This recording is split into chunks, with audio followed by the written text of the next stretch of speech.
Hello, everybody in St. Petersburg and out there in YouTube land. We are WordPress St. Petersburg, and you are here for our Ask Us Anything Crowdsourcing WordPress Support Workshop. We are, as I said before, we're WordPress St. Petersburg. I am Jim True. I am the lead organizer for WordPress St. Petersburg, and below me we have Travis Lopes, Elaine Simmons, and Jennifer Novak, our co-organizers for WordPress St. Petersburg. We meet monthly on the first Tuesday of the month at 6:30 p.m. online, only through 2021 until the pandemic is over with. Our meetup is at meetup.com at WordPress St. Petersburg. Our website is wptampabay.org. On our website, we have all of our communication channels listed. We have a Slack chat, a Facebook group, and of course all our other meetups. We're a member of the WordPress Tampa Bay Network, which is a loosely affiliated group of WordPress meetups that meet throughout Tampa Bay. Right now we have Tampa, Brandon's, Riverview, and Newport Richey. The other three groups are not meeting, but I think Newport Richey is going to start meeting again next month online. Okay, our upcoming meetups and events. Next month on April 6th, the first Tuesday, we're going to be doing a panel again. It's going to be working with clients, kind of a tech and project business analyst panel. If you are an agency and you work with clients, or if you are a client who has works with a lot of techs, we welcome your questions. We're going to be talking a lot about the project process, how to actually do the work that you do with your clients in a more efficient manner, or how you actually work a project with a technician, so that you can kind of make sure that you keep the scope in line and stuff like that. Should be a fascinating one. We had a really fascinating discussion after the last tech panel, and we really got into discussing how we all handle projects and scoping them and keeping the scope in line. So kind of neat one. But that will be April 6th. In May 4th, the first Tuesday in May, we'll be doing an Ask Us Anything, another one of these again. So please be there. I will be updating the website with and the meetup with the questions that we want to ask out for the tech panel, and that should be going out probably in a week or two. Okay, we're looking for speakers. If you know WordPress, web design, front end or back end, plugin reviews, theme reviews, anything pertinent to web design, self-entrepreneurship, working remotely with clients, what have you, we'd love to have you talk for us. If you've never spoken public before, not a problem. This is great for your resume, your LinkedIn, and your Twitter. If you're interested, go to our website, click on the speakers link at the top, and then there's a link in there for a speakers call for speakers, which lets you fill out a form. Our code of conduct tonight: there are no stupid questions except the one you didn't ask. Limit your questions, or we'll be limiting our discussion of your questions to about 10 to 15 minutes. Any more than that, and you should be hiring a consultant. And everyone gets to speak, but no crosstalk, please. That just basically means, since we're online, we have to make sure that our microphones and stuff are not stepping all over each other. So we don't have too much of a problem with it, but if you notice it, it gets annoying if it does happen, so we'll bring it up. And our Dialin Etiquette, we're using StreamYard, and the invite link is posted on Facebook and our YouTube chat.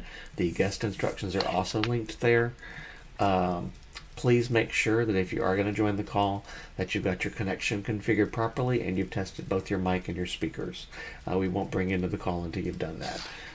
If you're also watching the stream through Facebook Live or on YouTube, mute the audio in those windows. You'll know it because you'll look at the top of the tab in Firefox or Chrome, and you'll see a little speaker icon, and that means that particular tab has audio on it. And if that's playing, it will actually conflict with our phone call, and we'll get into a horrible, it'll sound terrible. Feedback loop. So, yeah, feedback loop. Thank you. I couldn't remember what the word was called. All right. So, and also when we bring you into the call, we'll bring you into our green room, and then we'll ask you a couple of things in chat. We have a private chat window inside, and then we'll bring you into the call and ask you questions. And we do have one person waiting for the call tonight, so we're going to start with her, actually. Questions? Ask us anything. Okay, let me hide our screen, and there we go. And let me invite Marilyn. Hi, Marilyn. Can you hear us? Oh, you're muted. There you go. Oh, there you go. Hi, Marilyn. I was having a lot of trouble with hearing echoes. There you go. Hi, Marilyn. Oh, you've probably got another tab running. With hearing I hear it now. I still haven't figured out how to get rid of that. Do you have two tabs open? Do you have YouTube open in another tab? I haven't figured out how to get rid of that. Do you have two tabs open? Right now, this is the only one. YouTube open in another tab? There's got to be another window or another tab open somewhere. Oh, right now, this is the only one. Oh, maybe that did it. Yeah. I think so. Yeah. There we go. Good. That was it. Okay. Sorry, I was muted. I was sitting there talking and I wasn't making a single sound. My question has to do with switching over to Gutenberg, which I haven't yet. I've been still using the classic editor. And right now, one of the things I do is to programmatically create a post that is used as a hike notice or a hike report. And when it's published, I have MailPoet, and under post notifications, that then can go out immediately in the email. Now, I just wondered, what do I do with Gutenberg as far as creating a post? Is it different, or is it the same? It would actually, your post would still be the same kind of a post. The only big difference is that the blocks in the Gutenberg post are actually hidden as HTML comments. So what you'd want to do is, if you're trying to emulate a Gutenberg block edited post or make it look I don't like care. I format it the way I want right now. Okay. You're fine. Well then, yeah, they'll be fine. It'll just be inside a classic editor block is all.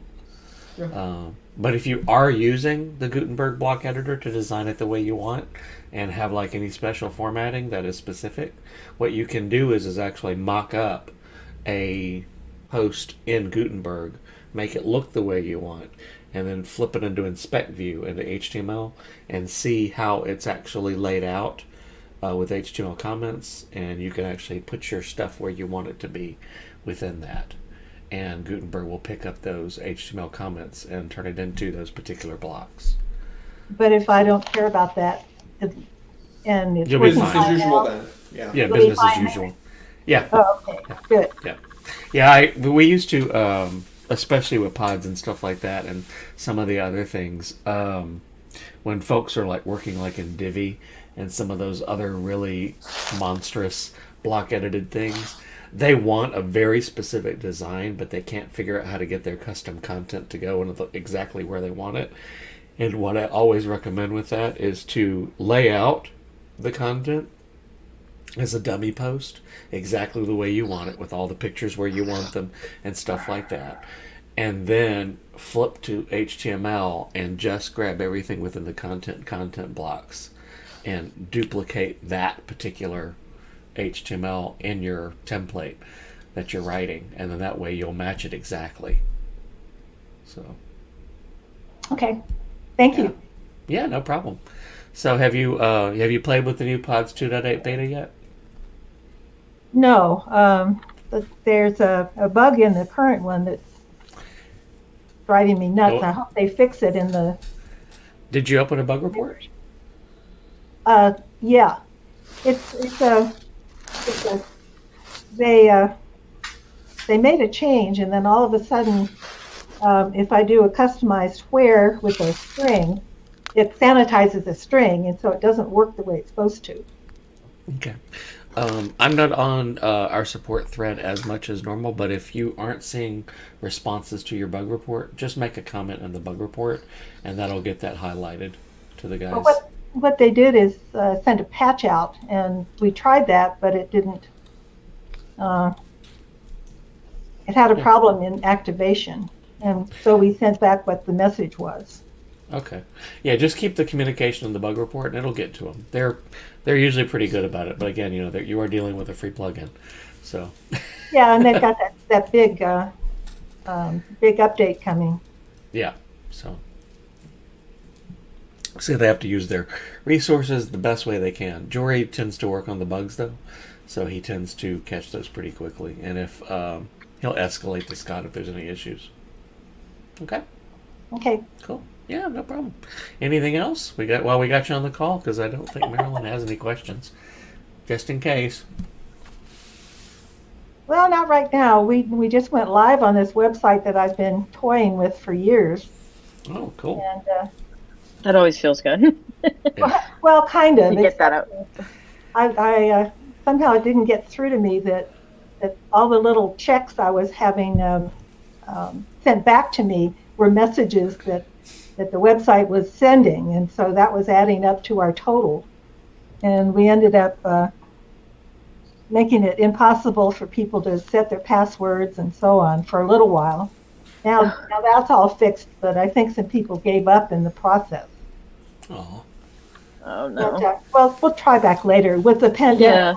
we're not hiking anyway, so Yeah. Oh yeah. it doesn't have a big impact. Yeah. But they were happy with the way it looked. I had a Java website before, and it was not as pretty. Yeah. People do care about what they look like. Yeah. Yeah. It is faster to update because you don't have to have a piece of code and transfer it to the stop Tomcat and transfer it to the server, restart Tomcat, and that's so on. But anyway, it's been interesting. Cool. Well, I would be curious to hear your feedback on our meetup next month about clients and working on projects and stuff.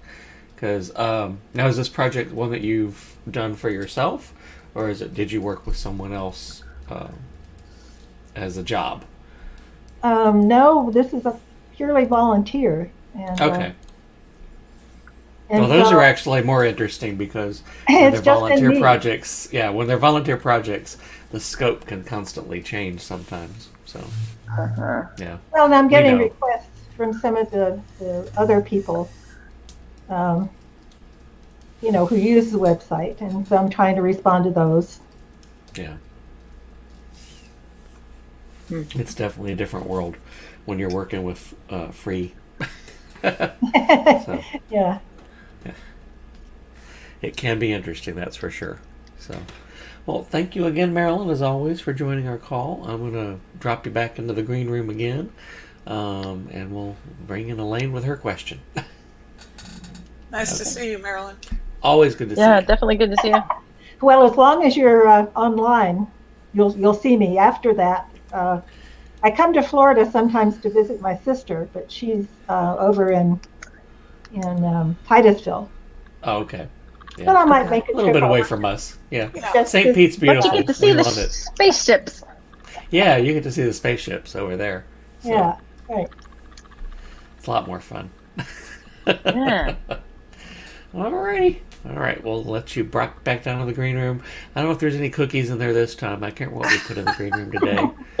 I think it's liverwurst and odd finger sandwiches. I'm just kidding. There's good stuff in there. There's always good stuff. Whatever you want's in the green room. It's one of those Harry Potter things. So, all right. Have a good one. Okay, Elaine, what's your question? You had a question about something with images? WebP images, it's the next gen, they call it next gen format for photos that take up less space and therefore load faster.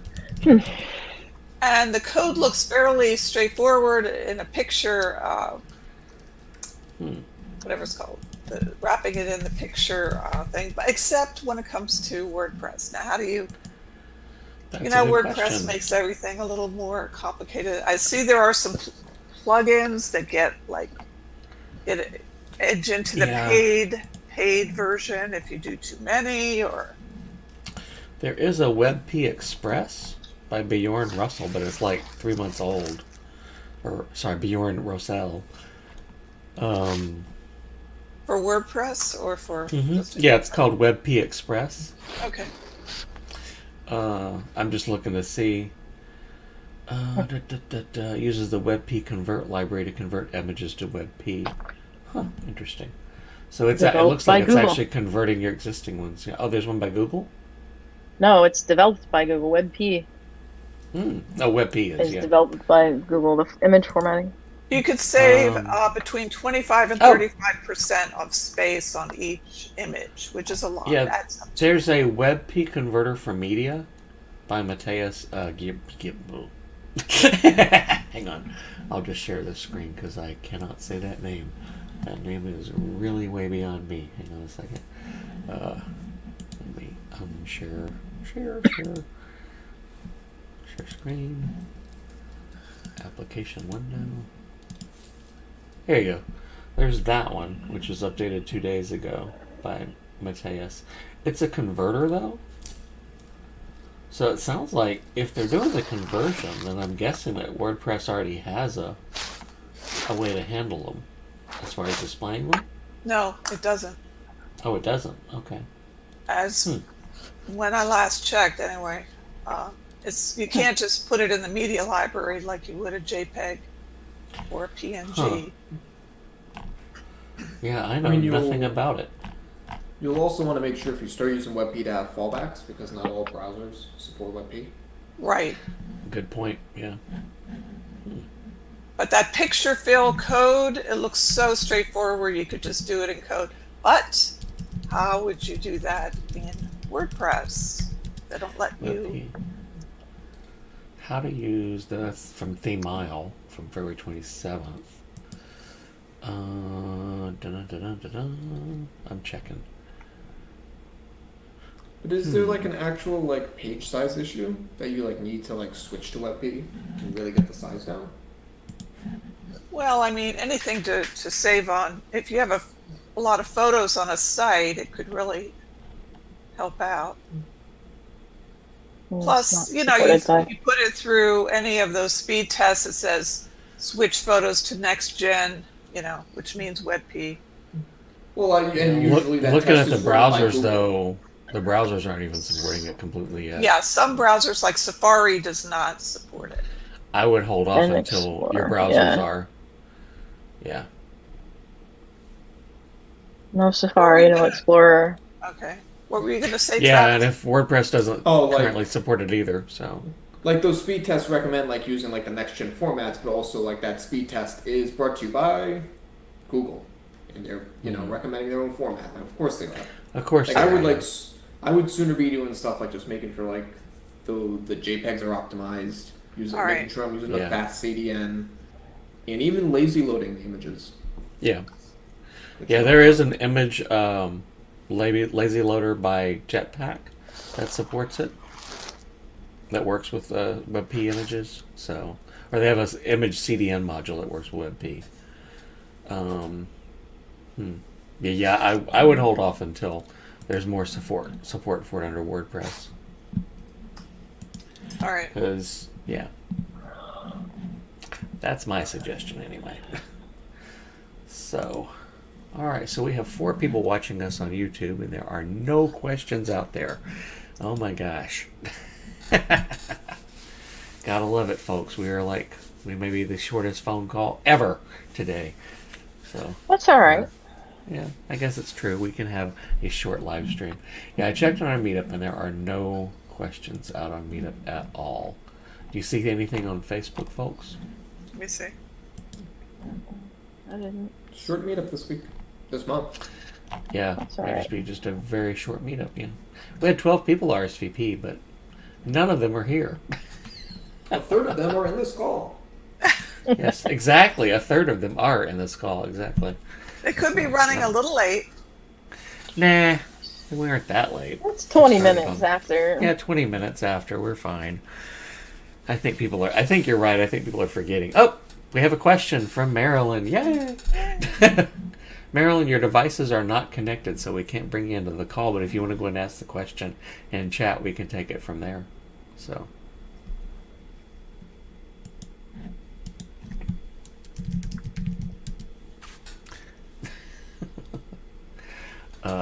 Goodness.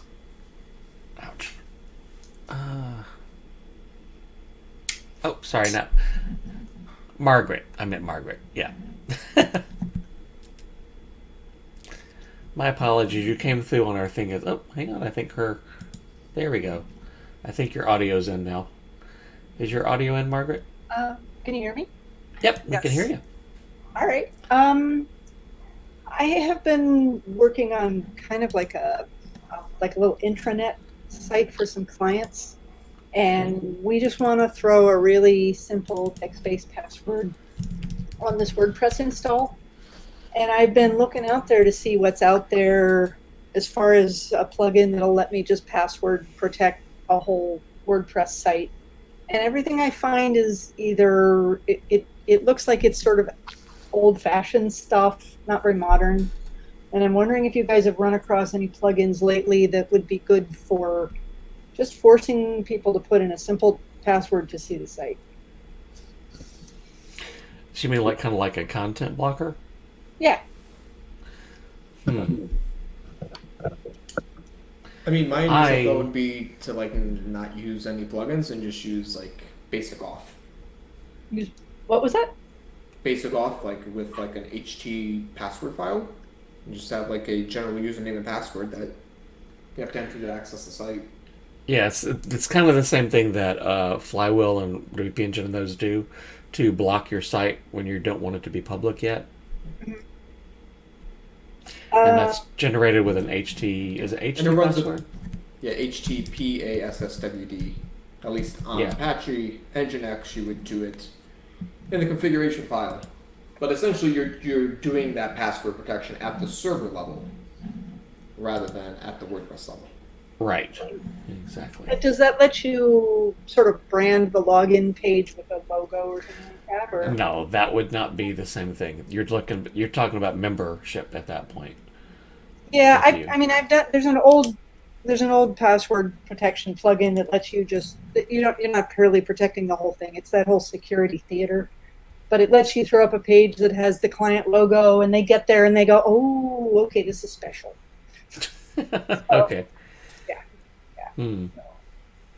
Well, Is it the really content comes down to it. It doesn't need super duper protection. They just need to know that this is not public stuff. Then I would maybe just look at members. Index page, just put up like a password page there that kind of like unlocks the main front page that you can kind of get to all the content easily. Mm-hmm. And then just do no index, no follow on all the pages. That way it doesn't get picked up on search engines. Mm-hmm. That'd be another way to go about it. Yeah. Huh. All right. Like if you're not concerned with like if anybody can access it, it's just a matter of just not making it easily discoverable. Like that would be like a very quick path. Yeah. I mean, it's one of those things where I this is something that keeps coming up over and over again because, I'm delivering things like nonprofit meetings and conferences, where they want people to pay to do something, but they don't want to have to manage logins and users and stuff like that. So it's okay, I gotcha. But they do need this. The splash page has to be pretty. That's the thing. So the splash page could just be a basic page in WordPress that you just put password protection on, and then you pretty up that password protection form. Yeah. Huh. Well, I'll see what I can create. I need to, this is one of those things where it keeps coming up over and over again. So I may not do it on the current one. I may do it on the next one, but it is happening a lot for me. I didn't know if anybody else was having this kind of, we need to protect our content, but we don't want to manage users. It comes down to it.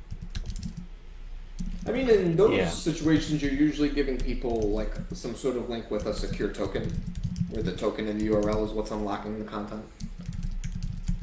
But then you have to like email that out to people, which obviously adds a bit of a barrier here. Yeah. It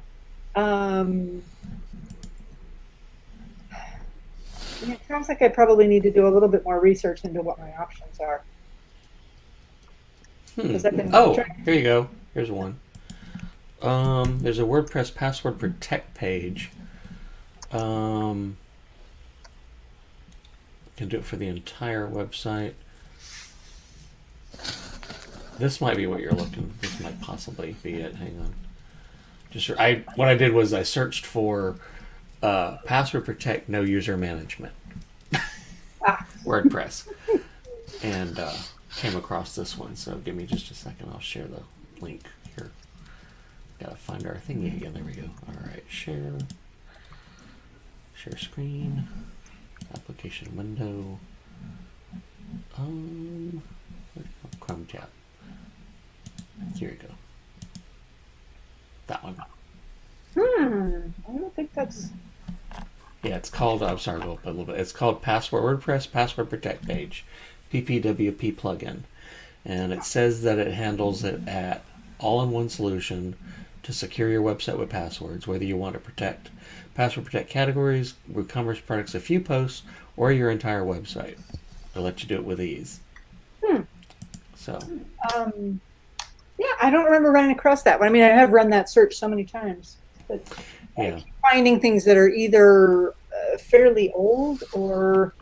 Well, this one's fairly recent. This one's been fairly recently updated, so that's not a bad thing. It's got not bad star ratings on it. Yeah. It's got 90 in the 5. That's not too bad.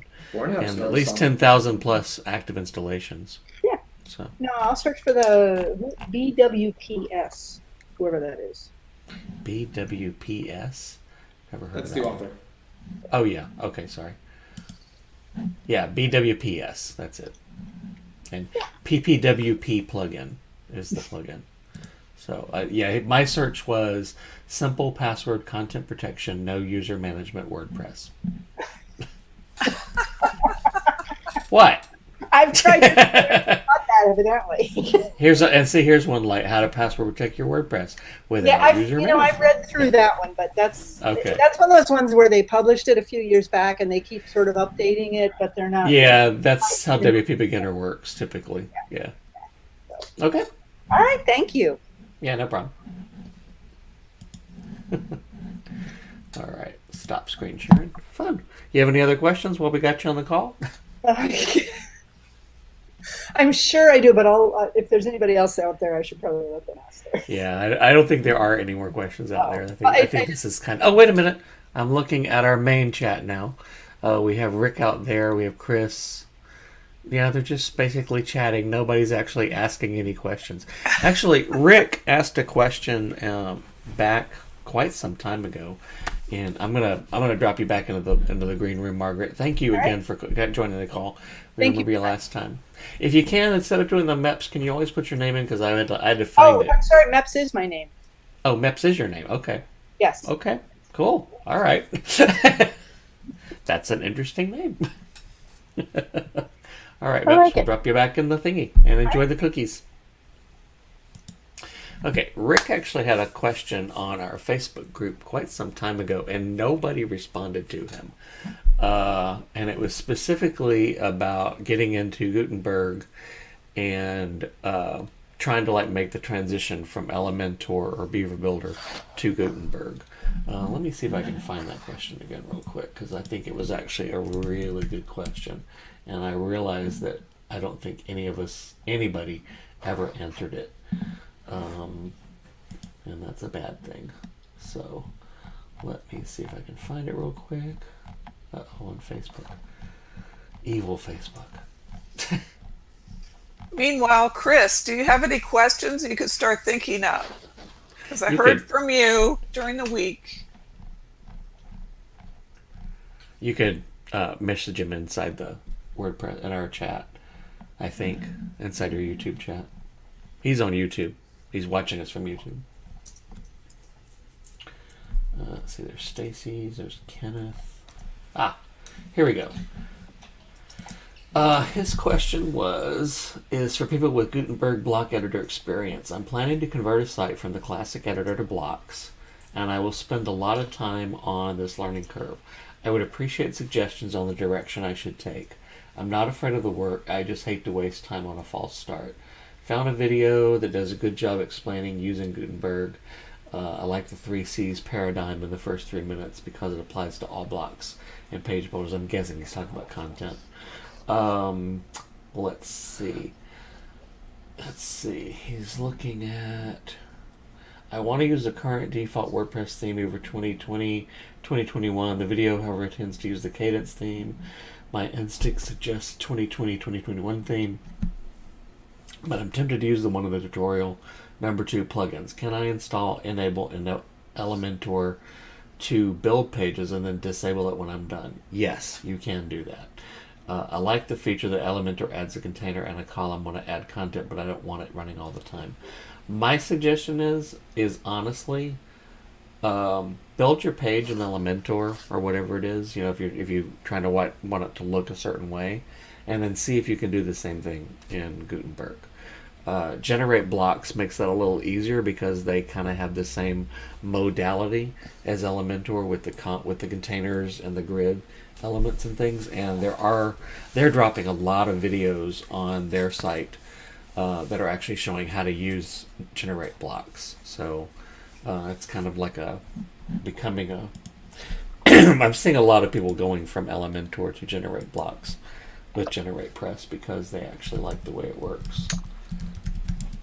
I'm kind of surprised, and maybe it does exist, and I'm just not aware of it. Which one? But there are no plugins out there that, like, hey, you have an Elementor site?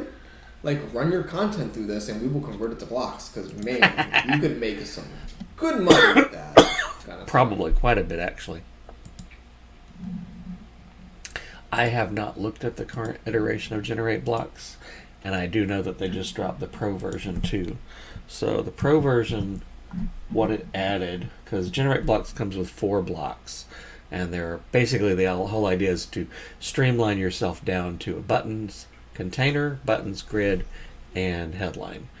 And images are handled by WordPress, and that's pretty much it. It's pretty straightforward. But the Pro version added basically global style as a template library and some other fun, really amazing things. But I haven't had a chance to look at any of it. And it's pretty reasonable price-wise. But it did add like heroes that come pre-created.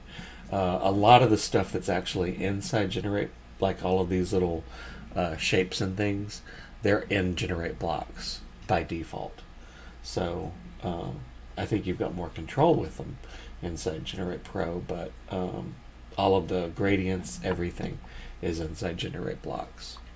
So what I liked about Generate Blocks when I looked at it was the fact that it had the ability, just like Beaver Builder does, where you can actually see things in mobile and tablet in full width view all at the same time from the same block. You can actually take the block and change the settings for all 3 of those in the same space, which I don't think WordPress allows you to do right now at all.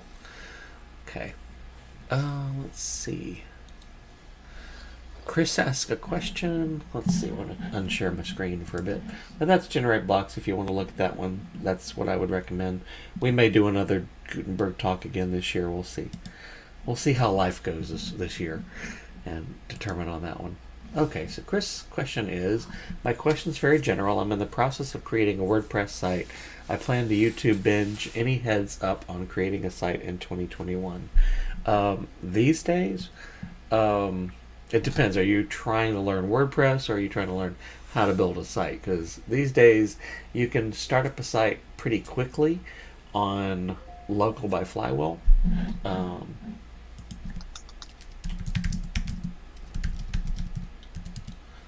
Hang on, sharing this one again. Share screen, Chrome tab. Basically, this allows you to run locally on Windows. Oh, Chris is joining our call. There you go, man. Hey, Chris. Hey, guys. Hi, How Chris. are you doing?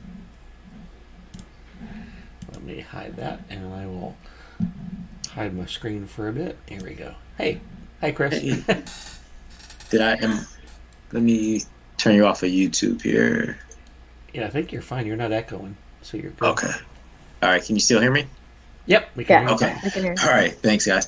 So it's been a while for me. I was pretty heavy with WordPress a couple of years back, but I'm getting back into the world, and I'm in the process of reviewing a couple of templates that are out there for creating a WordPress, like a consultant company that I'm launching. So I was just curious if any heads up on, big new updates, or pretty much if I'm using a template, it should keep me in line as in what I'm doing.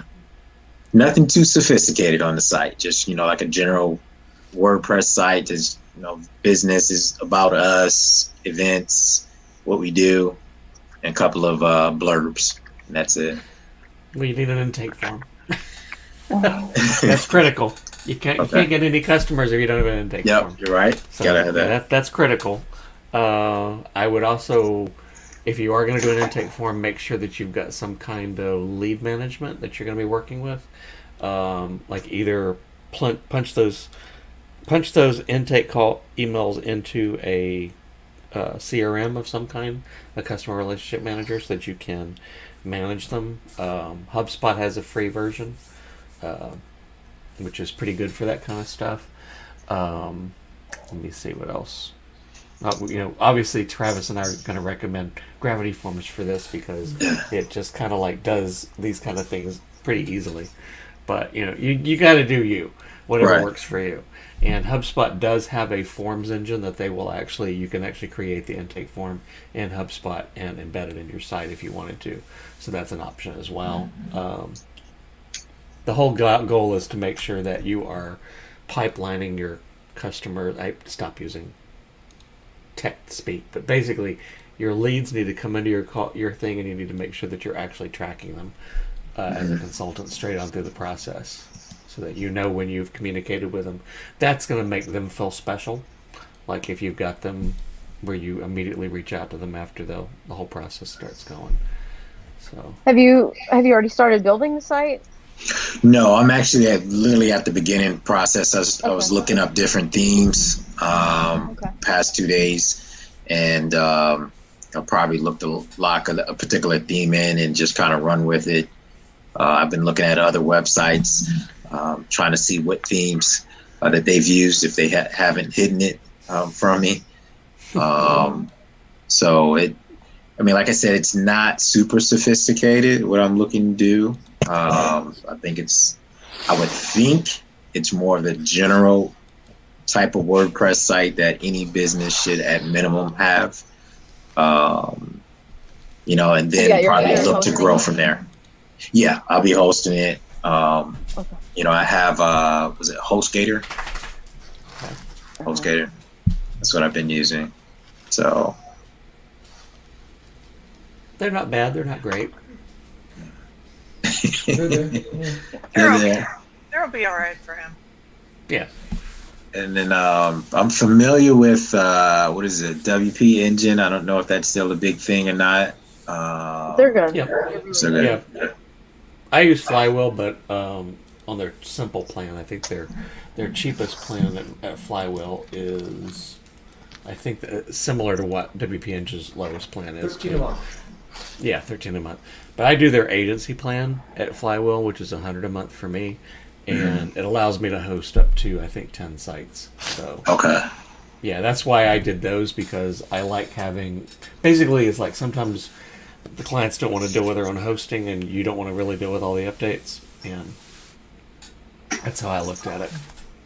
I've been a SiteGround fan. I've run into a few issues with them, but nothing major. Just the pricing tends to be lower than, or is lower than, WP Engine. Yeah. And Flywheel, they don't quite offer. Well, they don't offer the bells and whistles that WP Engine does. WP Engine, it's pretty much, you don't even need to do anything to the hosting part of the site. They take care of so much for you. SiteGround does a lot more than other providers will. Every now and then I run into SiteGround still have their Go Geek plan that gives you kind of like a free year, or almost a free year? It's not free, but it's very affordable the first year. Yeah. I will say. So that's a good one because Hands Across the Bay was using SiteGround, like a really inexpensive, it's like $3.99 a month, but I don't know if that was for nonprofit or. That's probably their nonprofit pricing. That's probably is, but they also like they do run really good deals like the first year, and then after that, they jack it up a bit. But I do like that they have the one-click staging. That's just a huge benefit to me, and that you can get multiple staging sites if you need to have like different editions of the site for some reason, just to test things. So you can have multiple staging sites. So it helps that way you don't have a live site. When you need to go in and make updates to your site, you don't have to make edits to the live site, because that's always nerve-wracking when you're just trying to update plugins or the WordPress install itself. Like it's really nerve-wracking sometimes, and you're just kind of hoping nothing goes wrong. Elaine, I'm muting you. So I muted you, Elaine. You're good. That's one of the reasons that I use them. Okay. Yeah, I like Flywell because I can't stand doing migrations. I absolutely cannot stand it at all. So I either use WP Engine or Flywell because they're integrated with local by Flywell, so I can actually just do my development locally, sync it directly up to my staging, push my staging to live. And it's all handled inside the local application on my computer, and I don't have to do any thinking at all, because I don't like to think about that crap. And I normally recommend occasionally, but I think $499 a month for hosting is probably a bit outside your budget. At least for the jump off. Yeah, it definitely. I would say it's. Maybe a year or two. Flywell is probably the best for you, like based on pricing and like what you need, because it'll give you the majority of what you want. Because I was just looking at SiteGround, and it seems like some of their introductory pricing is kind of like first month and stuff. So they're not doing they're not doing those Go Geek plans like they used to. Remember? But like you get that price for your first invoice, which is usually the first month. Because it used to be, it was a whole year on the cheap plan, and then they killed you after the first year. Yeah, because I got trapped at annual purchase paid in advance for the special price to apply. Okay. Yeah. So you can get that rate. They've got a $6.99 a month for the for the first year. But either between SiteGround and Flywheel, it'll get you decent hosting at a good price where you just don't have to worry about that part of it. Like the site's always going to be up, as long as you stay on top of your plugin updates. Make sure everything's Mups just said too. She said yes on Go Geek, but it's not cheap anymore. She just migrated last week. Yeah. Mine was like, when I had the money and I don't mind it, I did the Flywell and WP Engine both. When I didn't have the money, I did Bluehost. I have done Managed DreamHost. I've done a couple of the other ones like that. And sometimes you can actually flip it over to your client. So like if you are going to be managing their site, you can make that part of your management plan, your service plan, so that you can actually take a little bit off the top or boost your price for the maintenance so that you're actually covering your hosting as part of their process. And the same thing with plugin purchases too.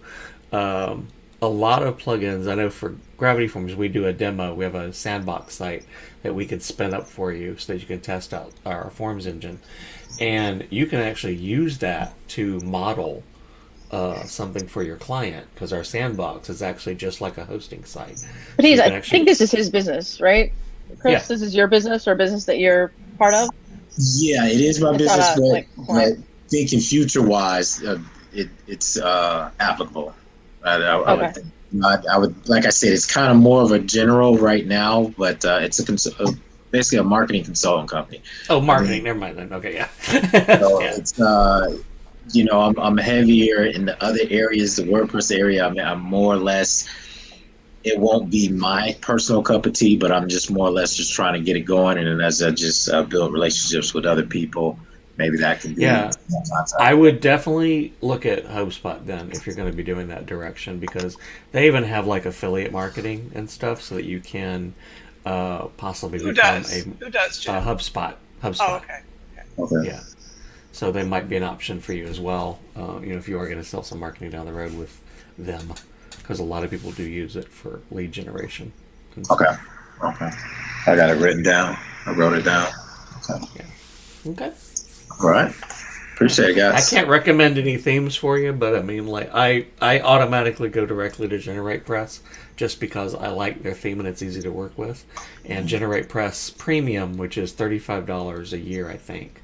Is that right, Jen? That sounds about right, isn't it? Yeah. So it's very if you're gonna buy a theme, buy them, and they have a site library, and you can just like one click push your site library down and you're done. Yeah. And then just fix it with your own content. So let me show you that one. Hang on, because they have a lot of very well designed themes that use Gutenberg. Hang on a second. Let me share this screen with you. So stop sharing that one. Share this one. Somebody's making a sound there. Okay. So here is GeneratePress, but what I want you to see is the site library here. Most of these are designed by really well-known WordPress developers, like Mike Oliver, and let me see, I think David Wamsley and some of the other guys are in here. But they have some really gorgeous looking designs.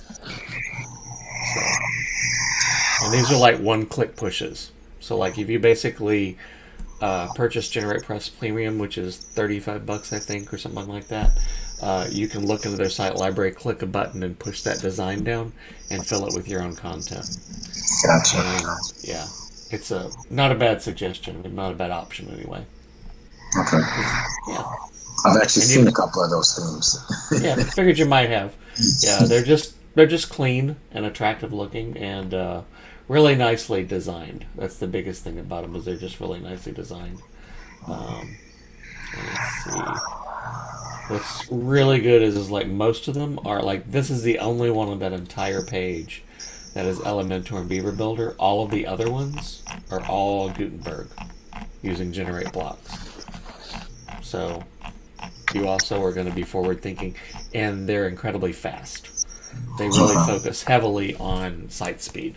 So that might be another thing to check out. Okay? Gotcha. No problem.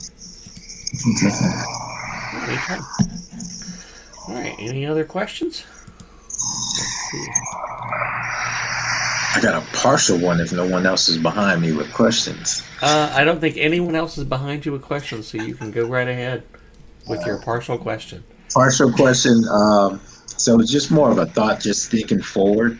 Looking at hosting multiple sites, me personally, I'm an entrepreneur, so I do multiple things. So hosting multiple sites, any feedback with that? Is that, I really need to look into, when I get to that point, really look into the hosting. What's your feedback on that? If you're going to have multiple domains with multiple different sites that are all kind of like managed the same way, that's when I tend to. I mean, honestly, that we've got a managed WordPress hosting account that we use, and we've got our Tampa Bay WordPress site through it. I have like 6 other sites on there as well, and it's all through Flywheel. And WP Engine does the same thing. You can kind of like tag them and put them in groups, and you can give access to people to them very easily. Whenever you're doing something like that, you just want to make sure that you can easily give, like if you're working with multiple people on it, you need to be able to give them access to it in an easy way. And that's one of the things that I think Flywheel and WP Engine have done really well. Mm-hmm. And not all hosting companies do that too well. As far as like giving access, they do give you the ability to white label your hosting, but if you're not selling it, if they really are just sites that you're managing, I would rather have them in one place where I can easily click a button and just go right into them. And that's one thing I do like about Flywheel and WP Engine, and probably Pagely. Gotcha. Oh, Marilyn's got another question, so we shall bring her in next, okay? You all good? Yep. Yeah, no problem. Thanks, Chris. Thanks for joining us. Good to see you, Chris. Thank you. Yeah, nice to see you. Wow. Yeah. Wow. I know. Definitely has. We've not seen anybody in person in forever. Take care. All right, you too. All right. go back down to the thing, have some cookies. Hi, Marilyn. Well, you're back in. What's your question? Well, you kind of got started, but I didn't really think you finished your answer about starting up with Gutenberg. So my question is, where's the best place to start? I don't plan to be doing things with it necessarily right away, but just to learn it. Well, the best place to start really is by enabling the Classic Editor plugin and then turning off Gutenberg. Okay, I've got that on my staging stuff. You're good. That's all you need. Well, you want to be able that with Classic Editor, you can actually, with that plugin, you can tell it, say that I want to be able to choose which one I want to use. Mm-hmm. And so if you've ever played with Elementor or Beaver Builder, one of those, you have the ability to say, I want to make this be edited in Beaver Builder, I want to edit this in Elementor. It allows you to do the same thing. You can actually say, I want to edit this in the block editor, or I want to edit this in the Classic Editor. And that's a really good way to be able to do that and control it at the page-by-page level, so that you can actually just test it out and see what you think about it. We did a talk on it. God, how long ago was that, guys? Do you remember? Yeah, hang on, let me pull it up. It's been a while. We kind of covered the big things, which is like how to navigate around and stuff like that. Let me find our chat. I thought Travis was the one who gave that talk, or he was one of them. He was on it, but yeah, I was the one that actually did it. Well, we did the initial talk where we talked about it way back, but then we revisited Gutenberg. We revisited Gutenberg, and that was. But I mean, like, how many versions of Gutenberg have there been since then? Quite a few. It's changed quite a bit since then. Yes. Here it is. It's Gutenberg or Bust, revisiting the block editor in WordPress. Here, I'll share it on the screen again. Share screen. Chrome tab. Here we go. It's this one. That's the talk we did. On our website, if you search for Gutenberg, we have a video there. Right there. And we kind of go through... What's the date on it? This was June 16th, 2020, last year. Oh, okay, good. Yeah, during the pandemic, we did this talk. And we did take questions from the audience and everything else like that. And the main thing I did is I used a lot of detail from, I can't think who the fellow's name is now, but there was a guy that kind of did the top 5 things in Gutenberg that kind of help you get through it a little easier. And some of them are very smart. They're the whole things about using the, I can't remember, because I haven't played a Gutenberg in months now. So I'm not familiar with it as I used to be when I did this talk. So, but we talk about them all in this video. So it's a really good little one to check out. Okay, thank you. Yeah, no problem. Yeah, it's called Rethinking, let me see. Yeah, the high level overview of the block editor and understanding how it works. The block navigator, that's what it's called. And we also talk about Generate Press and Generate Blocks, but the one thing, if you are going to look at Generate Blocks, there's a video, it's about an hour long, by Mike Oliver, and he really goes into detail on how to use it, and I really enjoyed it because he actually showed me quite a bit about Gutenberg watching it. You said Mike Oliver? Yeah, Mike Oliver. Okay. Okay. Yeah, no problem. I would hold off on downloading block libraries right off the bat and really focus on what's available in Gutenberg by default. But even Gutenberg by default has too much stuff in it. If you know what I mean. So...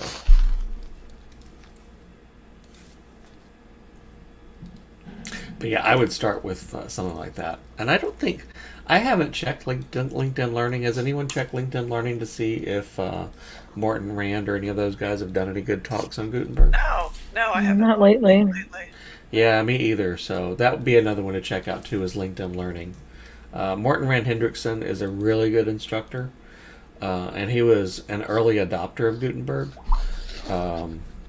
because he saw the potential.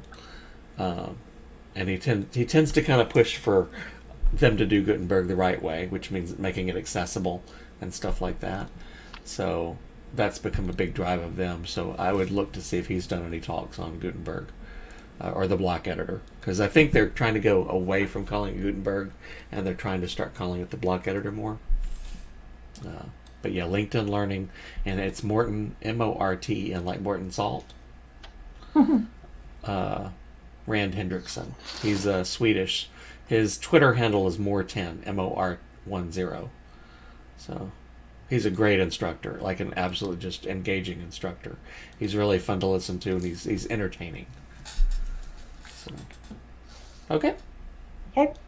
Yeah, no problem.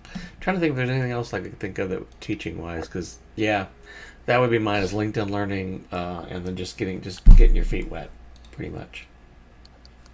When they well, they said they keep the classic editor through 2022, or as long as necessary. I'm sure they'll keep it as long as necessary. I'm more concerned. I'm concerned about the whole full page editing thing they're doing, because they don't really feel like they're ready for it yet. But that's supposed to be 5.7, isn't it? I think 5.7. Are they still pushing for full site editing in 5.7? I've been meaning to look over all the new stuff at 5.7. Yeah, I haven't checked it out yet either. It's one of those kind of things that's like, meh. I don't have time to look at everything yet. So, there's so much going on. Yeah, I know, but yeah, they're basically talking about making it so that the header, the menu, everything is editable in the block editor. And I'm like going, okay. I don't even like editing those in Elementor or Beaver Builder. I tend to do those in GeneratePress because I like those being part of my theme, because those are theme options. You tend to like, your header is the same across all your pages. You just might put a different image in there or something. Oh, never mind. I want to talk about it. There is a dynamic blocks inside Generate Blocks now. That was the one thing they did push through in Generate 2.0, but I haven't played with it yet. So it's dynamic content and dynamic images, which would give that same kind of theme feel across the board. So I don't know. Haven't checked it. Okay. Yeah, no problem. Well, I think we may be done on questions, folks. We'll give we're at 7:30. Hey, we actually made it a whole hour, guys. So, so I guess just being here, let people come on in. So there you go.